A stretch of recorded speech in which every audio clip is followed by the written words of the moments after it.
చంద్రబాబు చెప్పిందే వేదవాకు. చంద్రబాబు చెప్పిన ఇష్ట ప్రకారం ఆయన చంద్రబాబుని ఫాలో అవుతున్నారు అని అంటాను. జనసేన పార్టీ ఎమ్మెల్యే మహిళ మీద అత్యాచారం, లైంగిక దాడి చేశారని వీడియోలు బయటకు వచ్చినాయి. ఆమె కూడా స్వయంగా బయటకు వచ్చింది కదా, మీ అభిప్రాయం ఏంటి?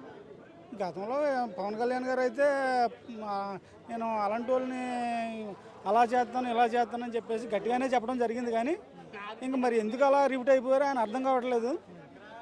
చంద్రబాబు నాయుడు గారికి రిపీట్ అయిపోయి మాట్లాడటం జరుగుతుంది. ఆయన కూటమి ఎమ్మెల్యేల పనితీరు ఎలా ఉంది? కూటమి అందరూ చూస్తూ ఉన్నారు. ఏమైనా ఉందా? అసలు ఏమీ లేదు. దాంతో విరక్తితో ఉన్నారు. ఇప్పటికి ప్రజలు విరక్తితో ఉన్నారు. కలిసి ఉన్నా కూడా, మోడీ కూడా సపోర్ట్ ఉన్నా కూడా వాళ్ళు చేయలేకపోతున్నారా? చేయలేకపోతున్నారంటే చేయలేరండి. వాళ్ళు చేయగలిగితే ఈ పాటికి ఏమైనా పథకాలు ఏమైనా చేసి ఉండాలి. అసలు కనీసం ఫీజు రియంబర్స్మెంట్, తర్వాత ఆరోగ్యశ్రీ అని తీసేశారు. ఇంకేంటి చేయగలిగేది? ఇంకేముంది? సంక్షేమం ఇస్తున్నాము, అభివృద్ధి కూడా చేస్తున్నాం అంటున్నారు. అభివృద్ధి ఏముందండి? అభివృద్ధి